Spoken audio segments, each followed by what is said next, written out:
The year is now 2023. This is a complete account of what happened to me 33 years ago, to the best of my memory and writing style. My intention is to record this while I can. The reader should understand that some of this is a memory I didn't want to remember. I tried to push it out of my mind. Over the years, I've tried to focus solely on the positive rather than the negative. But I am well aware that both exist. This is my profile. It happened to me, and I'm stuck with the consequences. It is the year 1971. It's the summer before my freshman year of high school, and I'm 14 years old. For the third year in a row, I applied to work at a Boy Scout summer camp. I was not offered a position the first 2 summers I applied. This was my final chance, and the camp director hired me to work in the camp kitchen. It wasn't what I had in mind, but I agreed. The camp ran like a well-oiled machine. Every Saturday, all of the scouts left camp, and every Sunday, a new group of troops arrived. Campers were required to pass a swim test on the first day of their arrival in order to participate in lake activities. I volunteered to watch over the new campers as they performed their swim test, because working in the kitchen was difficult with little time off, and because I was a certified junior lifeguard. Each guard was given a long aluminum pole to use as a lifeline in the event that someone needed to be dragged oxide. Swimmers had to swim 2 laps unassisted around a boat slip surrounded on 3 sides by docks.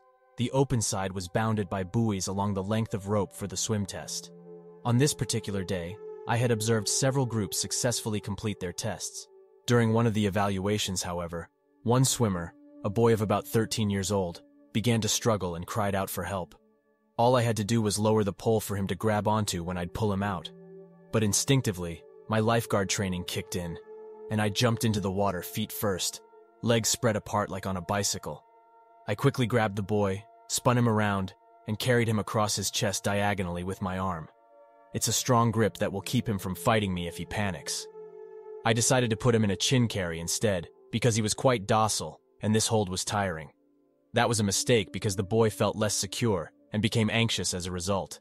He hit the side of my head with a roundhouse right hook in a split second of panic, before I knew what had happened. The blow to the head was severe and left me dazed. I fought to remain conscious. As my awareness faded, I began to sink deeper and deeper into the water. My body needed oxygen because I had been exerting myself carrying the boy back to dockside. My chest heaved instinctively, forcing my lungs to take in water. Surprisingly, it wasn't that bad. My lungs were full, which relieved the pressure. But I already knew I was going to die today. My arms and body went limp. I was sinking as I watched the water turn from light green to dark green. What is going on? What exactly is it? It makes no sense. I think I see people running along the wooden paths here and there. Oh, I see water there, and those are wooden docks. The boy I was rescuing is now alone in the water. He's frantically looking around. He's sobbing. I understand. I'm floating above it all, looking down at the lake and the docks. I can't see myself because I'm submerged. But how am I able to see this? Why? I'm probably about 50 feet above the water I want to go down. I'm supposed to be down there. How do I calm down? I'm being pulled higher into the sky as if I have a rubber band attached to my back that has reached its limit. I can't even see the lake anymore. I'm floating in the sky. The earth is drawing away from me. I can see it, and it's shrinking. I'm floating in space, except for the stars. It's pitch black. They begin to move slowly, streaking the black backdrop and forming lines of light. As I accelerate, I have the impression that I am nearing the end of the universe, with stars whizzing by.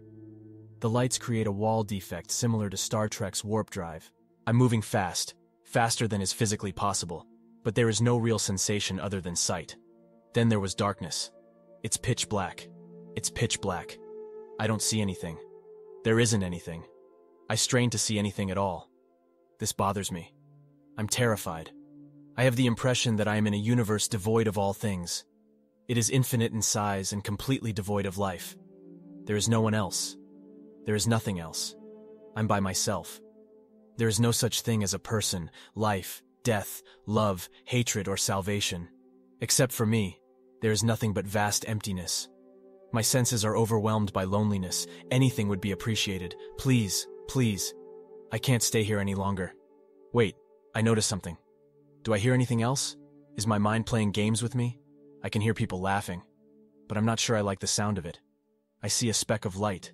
It's getting bigger, but I'm not sure what, if anything, it is. The laughter is also becoming more audible. The light begins to take shape. Huh? I can't believe what I'm witnessing. It's not possible. It is. It's not possible. I notice a face, but it's not a face. I'm not sure what it is because it's a skull laughing. It's not a funny laugh. It's ominous. He's laughing at my misfortune. It's a horrible sound that makes my skin crawl. It speaks to me and tells me that I will be with him forever. I start to hear other people talking. They are approaching with evil and menacing conspiratorial voices.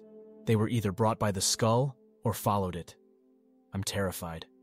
I sense their presence surrounding me. These are creatures of the night.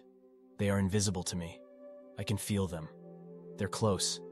They are as dark as the environment. The skull continues to laugh. Ouch. Something has clawed me, and I am being bitten as if I were being tasted. They are then let loose on me, clawing, scratching, and biting. It's as if my skin is being peeled away. Oh, the agony. Please, God, help me. This is too much for me. Please, God, assist me. The assaults continue. Then I recall an old parish priest telling me that evil cannot exist in God's presence. I beg you, Lord Jesus Christ, please help me. Please assist me. The attacks diminish and eventually cease. The evil entities slink away into the darkness. I'm alone in the black emptiness again, but I'm relieved. I notice something else a few moments later. It's yet another speck of light. Oh, please don't make it that skull again. It gets closer and splits into multiple lights. What exactly are these? They grow in size. They resemble soap bubbles. Soap bubbles abound. There are a lot of soap bubbles. They're all over. Hundreds of thousands, then millions. The colors are stunning, vibrant, and translucent. Each bubble moves in its own unique way. They are still alive. They do not endanger me. They are excellent. I'm not sure why I'm seeing this. What exactly are they? The bubbles start to move past me slowly at first, then quickly. I'm either moving or they are. I'm not sure which is which. The movement of the bubbles past me creates streaks of red and violet light bars, encasing me in a tube of colored light that culminates in a distant vortex. I have no choice but to move forward. It is time to review your life experiences. I hear at the end, "Is anyone there?" Who said it? I don't see anybody. I'm the one keeping an eye on you. Are you my protector angel? If you want? Yes. It felt good to be in the company of another. And then, like watching a big movie screen, my life was played out in front of me, instance by instance, moment by moment. It would be natural to expect this to take some time, but time does not exist. Billy is there. He's about 5 or 6 years old. When I was a kid, I used to play with him. We're messing around with cars behind the orange brick duplex across the street from my house. I say something hurtful to Billy. It's not a nice thing to say. I'm being cruel and vindictive. The difference now is that I can feel him in pain. He's sobbing. I understand his anguish. I'm sorry, Billy. I should not have hurt you in that way. And so it went, moment by moment, review by review, feeling the consequences of my actions until my time in the late came to an end. Why am I putting myself through this? You review your life in order to cleanse your soul. My angel replied, "How are you feeling?" Terrible. I am a horrible person. I had no idea how much I had harmed others. It is critical that you learn from this. I have. I accept responsibility and apologize profusely. Do you want to see it again? No, I understand the message. I hope I'm not judged harshly. The most powerful judge in the world is judging your life. When does this occur? It has already. You are the judge. Everything becomes clear to me, and I feel as if a weight has been lifted. I feel revitalized. I am now prepared. The cleansing is over, and I'm back in the dark, but not for long. Wow, that was like a door opening into the darkness. I'm met with bright, white, brilliant light streaks. It's exhausting. It's the most pure and white light I've ever seen. It wraps around me like a blanket. This bright light should be impossible to look at, but it isn't. It's lovely and warm. The light fills me with an overwhelming love and inner peace. It's absolutely fantastic. I get closer. Someone has stopped in the doorway. White light streaks encircle his body. He's wearing a white robe. His arms are down and outstretched, palms up. No matter how hard I try, I can't make out his face. There is far too much light. We've been expecting you, but this isn't the time for you to be here. I recognize that voice. I'm familiar with him. Why can't I tell who you are? I'm sure I've met you before. I am experiencing an inner peace that I have never experienced before. This location appeals to me. I'd like to stay here. I believe I can stay if I take his hand in mine. In fact, if I touch him, I have no choice but to stay. I will not be allowed to return to my previous life. I don't want to go back. I reach out to him, but I'm unable to touch him. Perhaps you should look into the future before you leave. He makes a motion to his left. I notice a white table to my right. It's made of stone, possibly marble. A flat gold bowl on the table is filled with a liquid such as oil or water. It's dark and reflective. 3 elderly white men stand behind the table. 2 people are sitting. One is standing near something, such as a pillar or a podium. There could be a book about it. They motion for me to approach, and I do. Look into the bowl to see mankind's future. When I look into the black liquid, I see destruction. Cities are engulfed in flames. It's terrifying. I take a step back. This is not something I want to see. Why are you showing this to me? We'd like you to take a message with you. Man needs to change his ways. However, I am only one person. What should I do? Spread the word. You have a special ability, he continued. I knew he was referring to my extrasensory abilities. I'd like to ask you a question. We will accept whatever is your first response. You can't change your mind later. Do you get it? Yes, I do. What exactly is the question? Do you want your abilities and the ability to see into the future? No, I respond immediately. I just want to be normal. All right then, it's finished. I'll leave this area and find myself again in front of the man in the white robe who is blocking my path. I'd like to participate. It feels fantastic here. Can I remain here? You still have work to do. You can't stay. This isn't your time. But I'd like to stay. Please allow me. Let me show you something. 3 small bubbles appeared from the darkness on the left as a result. They grow in size. They resemble the bubbles I've seen before. I can see the faces of 3 small children, 2 boys and 1 girl as they get closer. Who exactly are they? They're your kids. But I'm only 14 years old. I don't have any kids. You will, and these are your options. Don't you notice? You must return so that these children can be born. Looking at their faces, I notice one bubble is distinct from the other 2. Why is he apart? He never exists. He is your child, but he will stay. Huh? How is that possible? He hasn't been born yet, but he's my child? You'll understand one day. You must remember that he exists and loves you while he is still here. After that, the other 2 children fade away, becoming smaller and smaller until they vanish. It's past time for you to return. I try to reach out and touch him again, but I am yanked backwards. The light is getting smaller. I'm back in the dark and moving backwards. I know I'll be back. Then there's a crack. I'm back in my body with a jolt. I find myself sitting in the mud at the bottom of the lake. I need to get some fresh air. My legs twitch. My arms begin to paddle up.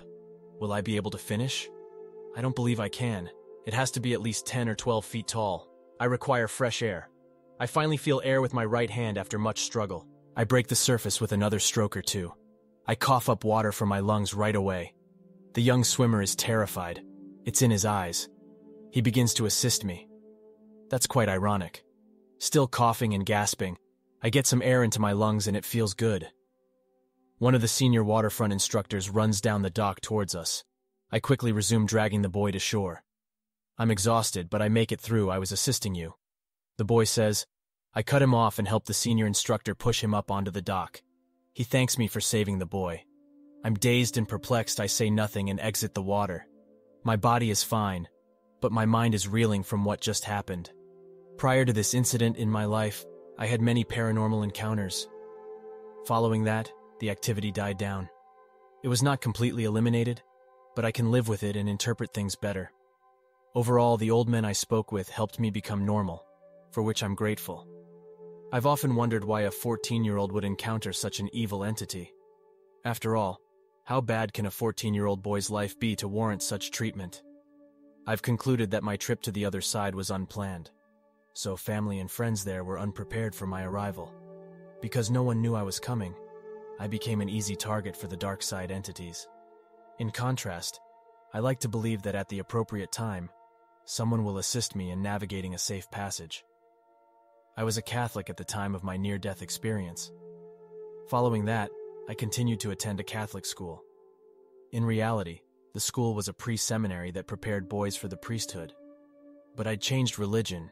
Any religion no longer mattered to me. I no longer saw the church as the destination, but rather as a vehicle that some people used to get there. My current perspective is centered on the concept of a creator with a divine plan that is revealed to us at his own pace and in his own time. Had I encountered the creator? I'm not sure. An interesting side note to this story is that I studied classical Greek in school for the next 2 years. I learned about the ancient Greek belief in the faiths during that time. These were ancient sages who were usually depicted in white robes with white beards. There were 3 of them, if I recall correctly. One fate determined a person's birth time, another his death time, and the third his lifespan. When I learned of this, the similarity to my near-death experience frightened me. Could I have approached the fates? Years later, I met the woman who would become my wife. Despite the fact that she still doesn't believe me, the moment I saw her, my head went boring like a spring releasing its energy. I knew right away that I had met my future wife.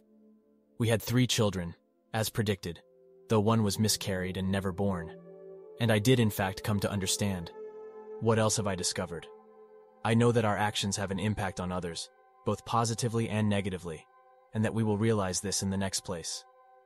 I am aware that there is evil and goodness, darkness and light, suffering and serenity. I am aware that humanity has the ability to extinguish itself. Above all, I know that our souls, our beings, and what we are do not die. Beyond this world, our journey continues. At the very least, we gain a new perspective in the next location. It might not be a complete understanding of everything, and while we seek the answer to life's puzzle, we may return to this world in a new instantiation, but wearing the same fabric of our existence. I also believe that we are reborn with the other souls with whom we choose to travel. That's how I recognized my wife the first time I saw her. That is correct. After each life we live, we grow stronger and truer, tempered by our experiences, until we reach the end of our journey and are truly born. Michelle's encounter with the divine is interesting, but it's also confusing to understand what it means to meet with God. Watch this video next to see how this man was walking with God in heaven and what he was told.